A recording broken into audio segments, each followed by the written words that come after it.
So మీ TV కూడా ఇలా lines వస్తున్నాయా, నిలువుగా అడ్డంగా వస్తున్నాయా? సో ఎలాంటి స్క్రీన్ చేయకుండా మీకు ఓన్లీ లైన్ తీసేస్తారండి. సో టీవీకి లైన్స్ అండి, ఆడియో ఒక టీవీ స్క్రీన్కి లైన్స్ తీస్తున్నారు, ఇదే మిషన్. సో ఇది తెలుసుకుందాము. ఇప్పుడు ఇది లైన్స్ వర్టికల్ లైన్స్, ఇది అంటే పొడుగా లైన్స్, అడ్డంగా కూడా లైన్స్ వస్తాయి. లైన్స్ తీయడానికి ఈ కప్స్ అనేవి ప్రాబ్లం ఉంటాయి, ఈ ఓవర్ హీట్ అయింటాయి లేదంటే కాలిపోయి ఉంటాయి. ఇవి ఈ కప్స్ అనేవి కొత్త మార్చుకోవాలి. మార్చుకుంటే ఈ ప్లేస్ అంతా, ఈ ప్రాంతం అంతా 50% ప్రాంతం అంతా లైన్స్ వెళ్ళిపోయాడు సార్ దీనికి. సో అప్పుడు ఏం చేస్తాం, అక్కడ టెస్టింగ్ చేస్తాం, అక్కడ మొత్తం అంతా టెస్టింగ్ చేసుకుని అక్కడ మళ్ళీ తీసుకుని పోయి స్క్రీన్ పైన మన డిస్ప్లే టీవీకి అటాచ్మెంట్ చేసి ఇంకా మళ్ళీ రీప్యాక్ చేసి కస్టమర్కి హ్యాండ్ ఓవర్ చేస్తాం. ఇక్కడ మనం సర్వీస్ చేసేది ప్యానల్ బాండింగ్ చేస్తాము, అట్లే మన మదర్ బోర్డ్ రిపేర్ చేస్తాము.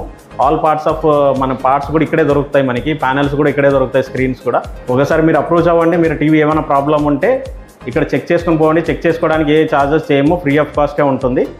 సో వచ్చిన తర్వాత మీకు ఏం ప్రాబ్లం ఉందో చెప్పి మీకు ప్రైజెస్ లీస్ట్ ఇస్తాం. సో మీ టీవీ కూడా ఏమైనా లైన్స్ వస్తుంటే ఆ నెంబర్కి కాల్ చేయండి, కాల్ చేసి మీరు పూర్తిగా తెలుసుకోండి. ఓకే, అడ్రస్ చూపిస్తాను, మీరు ఆఫీస్కి వచ్చేసేయండి, లేదా నంబర్ స్క్రీన్ మీద వేస్తాను. ఏమైనా డౌట్స్ ఉంటే నెంబర్కి కాల్ చేయండి. అడ్రస్ వచ్చేసి మీకు గుత్తి రోడ్ అండి. గుత్తి రోడ్లో మీకు ఎన్టీఆర్ మార్గ్ వస్తుందండి, 80 feet రోడ్ వస్తుంది. ఇలా మీరు కొంచెం ముందుకు వచ్చినట్టు ఇక్కడ మీకు భాగ్యనగర్ 2nd క్రాస్ అని బోర్డు వస్తుందండి. భాగ్యనగర్ 2nd క్రాస్ అని బోర్డు వస్తుంది, దీని ఆపోజిట్లో వస్తుందండి. ఇదే అనమాట. వివరాలకు నంబర్కి కాల్ చేయండి.